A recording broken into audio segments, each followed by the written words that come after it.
All right, so sticking with Netflix a little bit, let's talk, or I should say, Ricardo and I will talk about The Killer.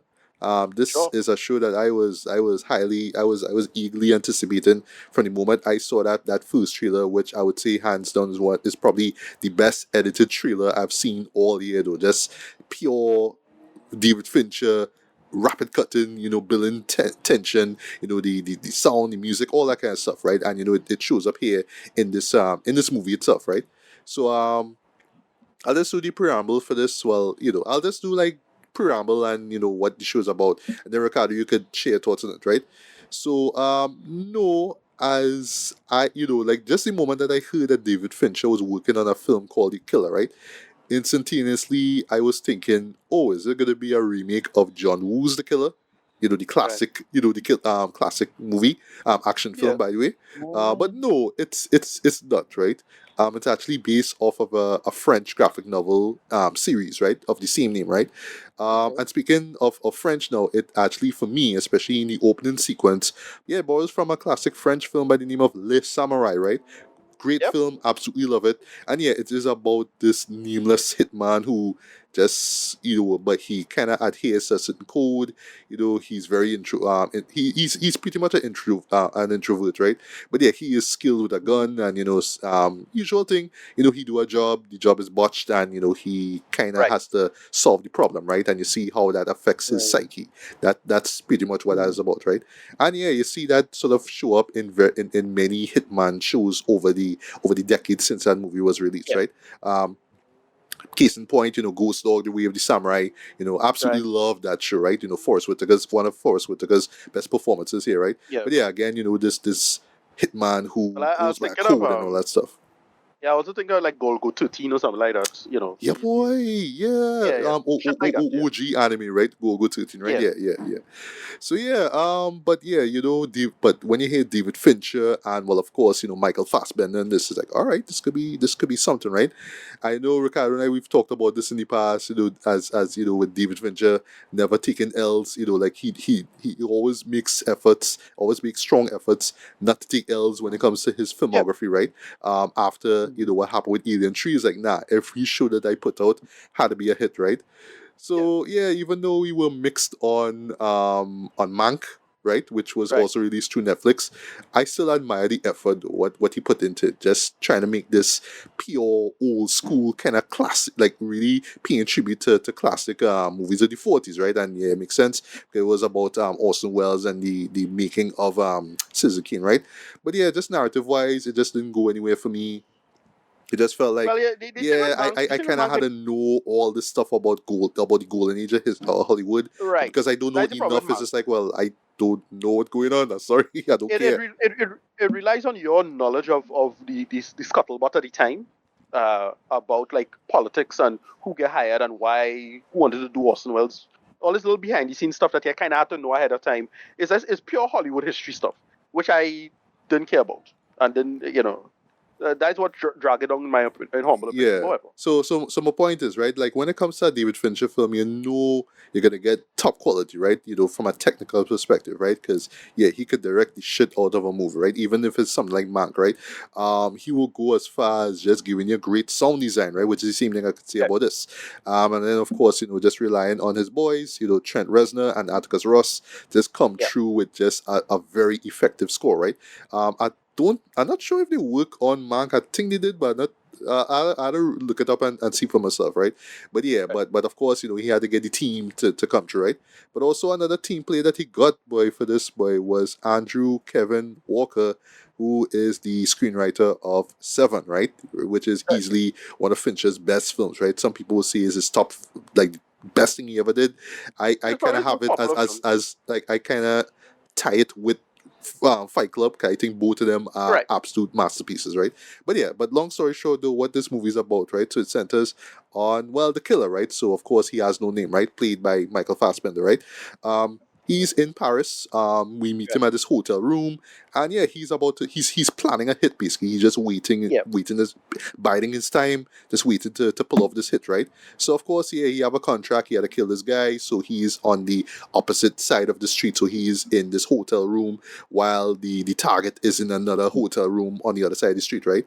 Right. And what the show relies on a lot, and I would like to hear your thoughts on this, Ricardo, That's yeah. Well, is I know what you're going voice to say. Yeah. over narration. Yep. Yes, Yep. there's a Yep. lot of it, and yes, the killer speaks throughout the show, but very Right. sparsely, right? You'll like there's very like sparse Very, very, dialogue very that he gives. aphoristic. Yeah. Yeah, Yeah. but it's very much about putting the viewer into the killer's head, right? So we are Right. seeing how he views the world, right? And of course, because it's a Fincher film, yes, he is very, very sardonic, right? The way how he views everything, right? Just how bleak he sees the world, right? But it fits with the character. I would give credit for that. It fits with the character, right? So yeah, not surprising, the job is botched. It's kind of not his fault though, in retrospect, but the job is botched, right? And what I happens? find they get into this later about that, Uh, and to me, the way I was thinking about it is like, it probably is his fault, in the back of the year when thinking about why this thing happened in that way. right. However, yeah, What I would say without spoiling anything is probably because he just overthinks things. I think that is, yeah, you're right, just probably one of his biggest flaws. Yeah, he overthinks things. He prepares, like he always prepares for things, but yeah, he's think a little too much. And then when he has to do something, it's just like, well, I didn't expect this, right? And throughout the show, right, things happen that he did not expect, right? He just yeah, pulled exactly, something off, right, and it's like, wait, this didn't play out like that, so now he has to think on the fly, right? But yeah, long story short, the people who gave him the contract in the first place will target his girlfriend. I assume that's his girlfriend or partner. They never really say right. who she is basically, right? But we assume it is his partner, right? And yeah, because he know who they are, he goes on this path of revenge. It takes him throughout different states in America, and he just keeps Right. picking off one person after another, after another, after another, until he reaches the person who actually assigned the contract in the first place, right? And I'll stop there. So Ricardo, your thoughts on the killer? I was slightly disappointed in this, but not by much, not too much. Okay. Only in the sense that I expected better from Fincher.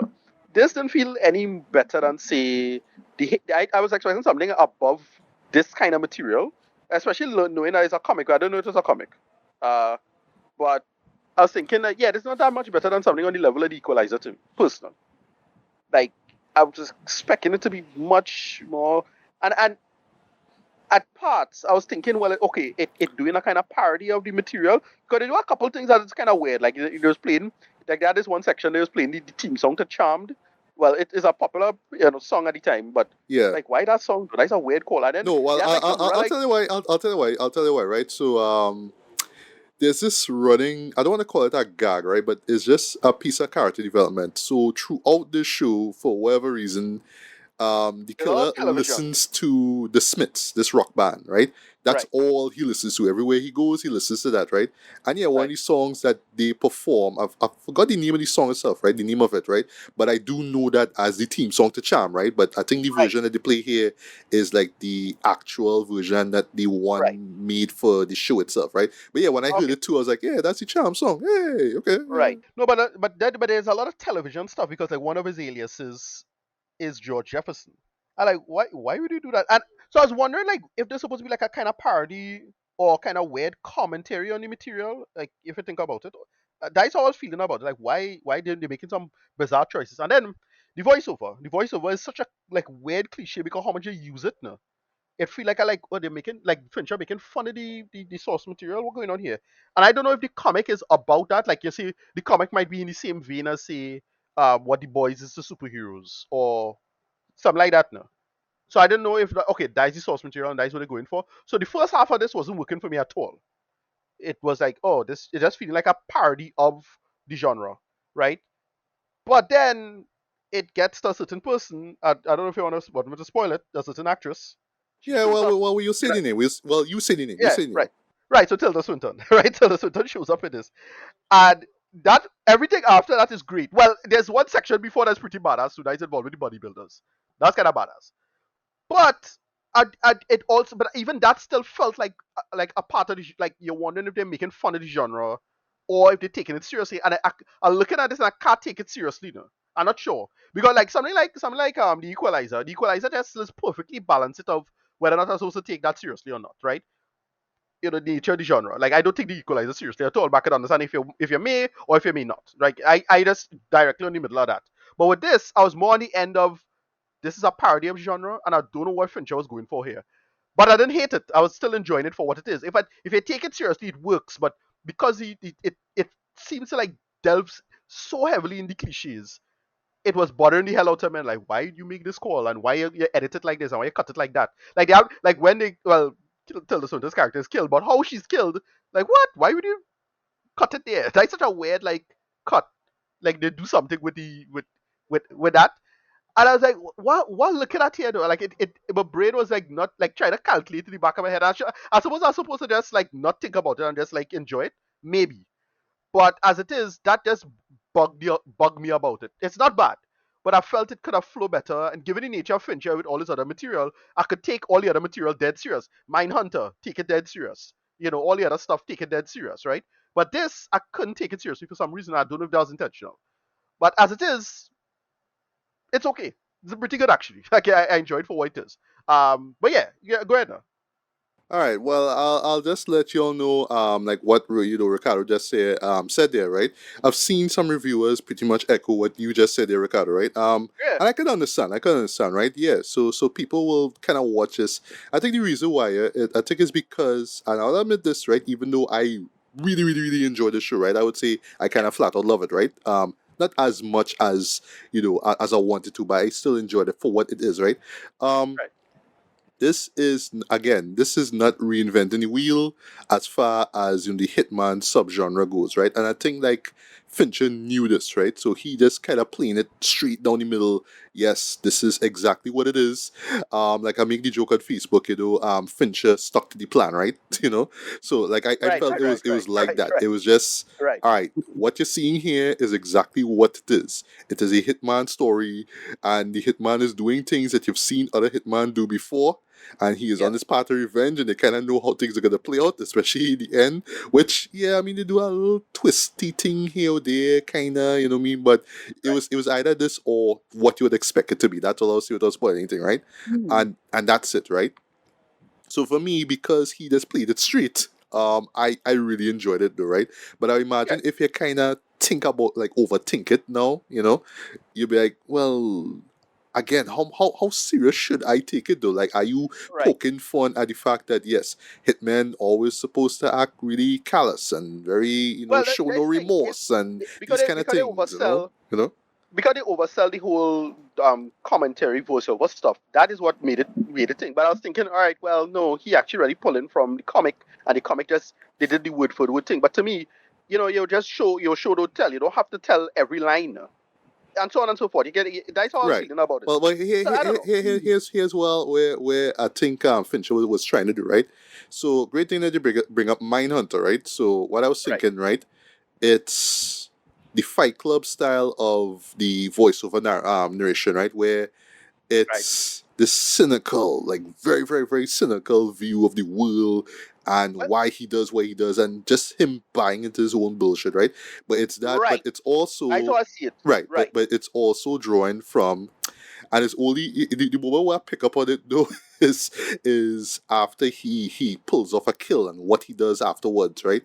I was picking up on some Dexter vibes. I was picking up on some Dexter right. vibes. Even though, to be fair, Dexter does not use so much voiceover narration. It's just in certain pockets, certain moments, you'll hear Dexter just do that monologue stuff, right? But it's not carrying, it's not driving the show, right? It's just Right. his viewpoint, yes, but it's just in periodic moments, right?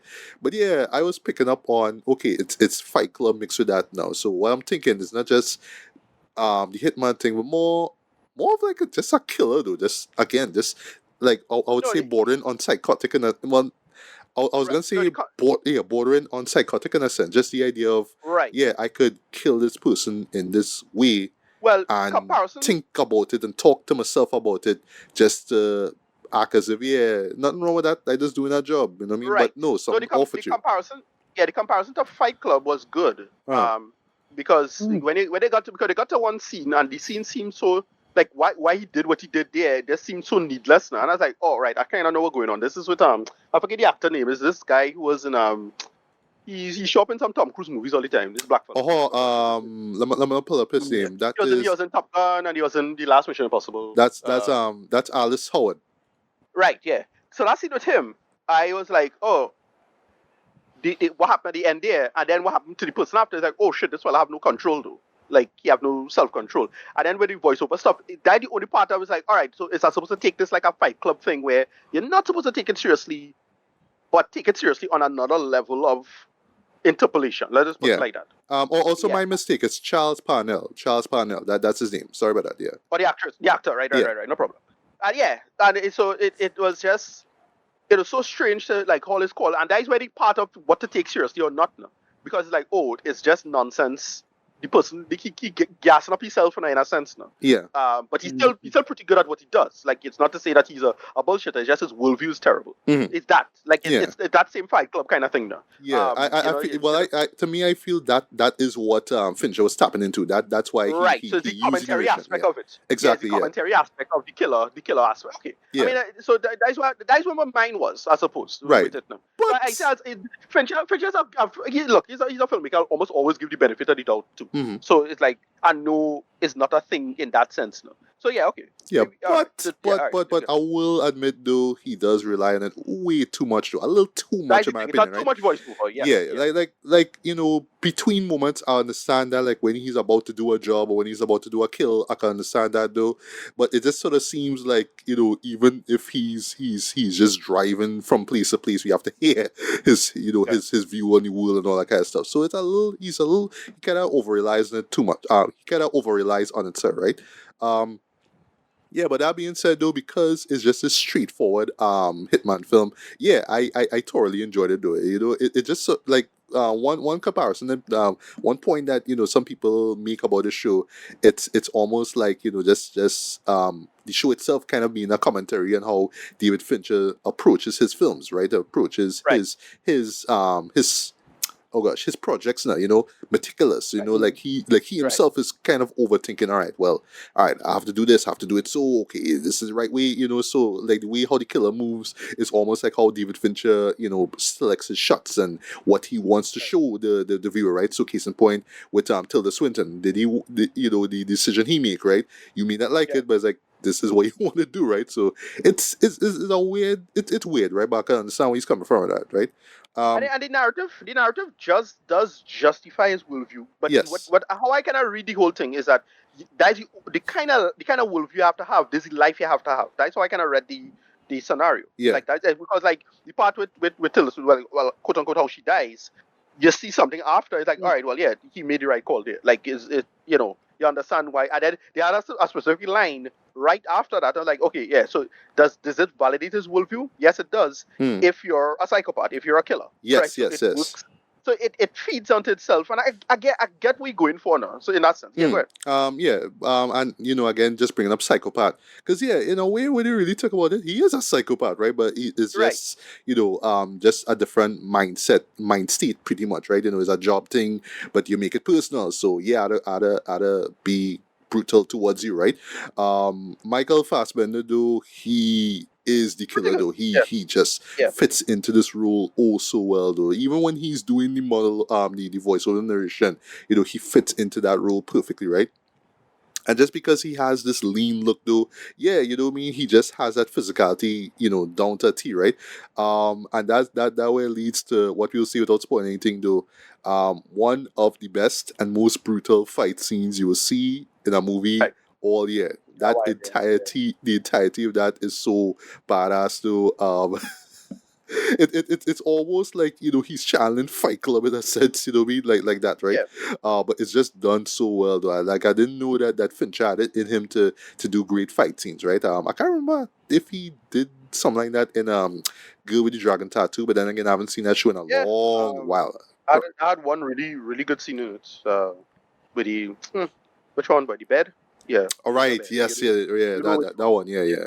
Well, after the follow up to that. Right. Yeah. Also, the music by Trent Reznor and Atticus Ross, of course, it delivers as well. I like Yeah. how it's both, um, how to say, way, it's guttural, just the way how well, basically it's electronic music they're doing, right? But Right. very dark and moody electronic music, right?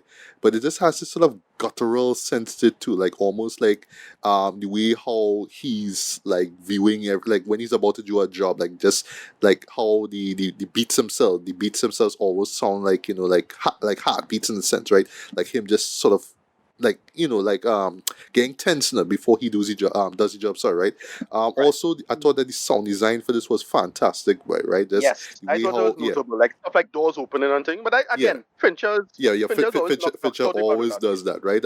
Also, Yeah. like I love how he plays around with diegetic and non-diegetic sound, right? So like there's one Yeah. scene in particular where you're hearing the music through the killer's Yeah. headphones, In the right? The beginning. earbuds, Yeah. Yeah. sorry, Yeah. Yeah. and then you'll Yeah. cut Yeah. back Yeah. and you'll just hear it faintly as it's playing off his Yeah. phone, and even like when you're hearing the score, you will still hear the just ambient noise, like background noise there, but it kind of fits with the background as well too. It just works so well, right? Of course, direction is just, I would say, near perfect in my, well, I Yeah. would say just I had very few immaculate. problems there. Yeah, I Yeah, had very few problems on that level. It's just it was unclear to me what was what he was going for. yeah, But yeah, from what I was seeing, it's like, yeah, it was solid stuff. Yeah. yeah. It is Kubrick level Like again, perfection. You could tell that. it had a good scene with like in perhaps in the restaurant with Tilda Swinton. You're hearing like the kitchen in the background and how that flowing, and it just has such a great sense of space now and sound. It's just stuff like that. Yeah, that is it's a nitty gritty to do it like that, right? Yeah, exactly. But yeah, to back to the direction. Yeah. Fincher goes Kubrick on this too. Just the way, just Yeah, the framing, just the shots, all that kind of stuff. Cinematography. I'm not even gonna pronounce the guy's name. But yeah. Well, I know that he was just reading up here. He worked on Mank and he worked on Gone Girl, which is actually one of my favorite right. films of the past Yeah. decade, right? So yeah. So just from a visual perspective, it looks great, right? They also do something really cool here. I feel like this is just Fincher just playing on the fact that this is a Netflix release. Without spoiling anything, if it just take note of how the opening title sequence is played out. Just if you just look at it carefully, it plays out almost as if what you're gonna see now is an episode of a season of The Killer. Right, right, right, It's right, like right. it just like Yeah, what. because it have a chapter kind of thing going on. Yeah. Yeah, yeah. Well, not just the Right, chapter stuff, but just what you see in the opening sequence, right? It's very right, much like, without spoiling anything, it's almost like you just see the outcomes and like you see the before, during, and afters of certain kills, right? right, And he's pulling from Seven as well too, so you see some morbid imagery here or there, right? But it's just all like every shot, every image is just meant to show, yeah, this is the killer, this is what he does, this is how efficient he is, blah blah blah blah, right? And yeah, as a whole, that's what the show is. It's just basically Fincher kind of putting himself and the viewer into the head of, so it's almost like Fincher wants to put the viewer into his own head, but also right, into the head of the killer, right? So on Fincher's perspective, is all about just making this, just just making this as flawless as possible, right? Even though, admittedly, it's not treading any new ground, right? You've seen stuff like this before, right? But then also from the perspective of the killer, it's just like, all right, everything has to be so perfect, right? That's how I do things, right? But also yeah, like in the case of the killer, just to wrap things up now, how things do not play out the way how he expected to, right? And I just love right, how it just kind of contradicts with his, code and all that kind of stuff, right? And just speaking of the code, though, I like how just simple it is. It's just that whole stick to the plan, trust no one, blah blah blah, right? But right, and I just love how he always repeats it. They always do this thing where, like, when he's about to do the kill, he would just say it like mentally as a mantra, and then it will stop because somebody interrupt him, like somebody speaks there, yeah, yeah, yeah, yeah, just those yeah, little things that in the film that I really really dug though. So yeah, for me, I absolutely enjoy this, right? But for me, but just for me personally, I have no I could kind of let slide the fact that yes, we've seen this stuff before, right? But you've never seen it from Fincher's perspective. I thought that Fincher brought sorry, a unique, it's not original, of course, right? But still a kind of a distinct view of the hitman, right? The hitman archetype, right? And it just made Right. for a fascinating film, a film that I just thoroughly enjoyed from start to end. But again, just letting you know, it's not treading any new ground here. You've seen stuff like this before, so if you're coming in expecting something a little bit different, yeah, you might come out of it disappointed, right? And in particular, Right. if you're expecting like, I will say that this last thing before I get to reading, right? Um, I think one like I think a major criticism, it wasn't for me, right, but I think a major criticism for some is that you'll still find the character to be kind of one note, but it's like no, like Right. this is how the character is. He is cold blooded. That's what it is. That's the Right. character, right? So you come out of it like, yeah, I didn't really like what he did, but you kind of understand why he does what he does, and that's the point. You're not supposed to like him, even when he kills people in like gloriously, awesome ways. You're not supposed to like him or like what he does, but you gotta kind of understand why he does what he does, and that's the point in the show, right? And yeah, I can appreciate that, man. But I know for some people, like, but nah, he's just a killer. He's just an assassin. Why should I care, right? So, Right. it is what it is. But yeah, for me, rating wise, I'm going to give this a strong 4 to a very light 4.5 out of 5, man. I really enjoy this. I can see this making it into my best of, top best for the year, for sure. For me, this is a return to form for Fincher, because we kind of like when he does the neo-noir shit, right? Like, we appreciate when Yep. he does the Hollywood throwback stuff with Mark. Like, we appreciate that. That was cool. And he get nominated for Oscars, and he could have won something, but I don't think it did. It didn't think, like, I was rooting for it to win Best Sound Design, but it didn't win that. That sucked, Right. whatever. But yeah, we kind of like when he does the neo-noir shit. That's what he's great at, right? So, I was just glad to see him just back into that field, right? But again, don't expect something new or entirely fresh or original when it comes to this, right? If you've seen one film about, a assassin who, lives by a certain code, yeah, you kind of know what to expect for this, right? But again, you haven't seen it from Fincher's eyes, and yeah, through Fincher's eyes, yeah, it just made for a great time for me.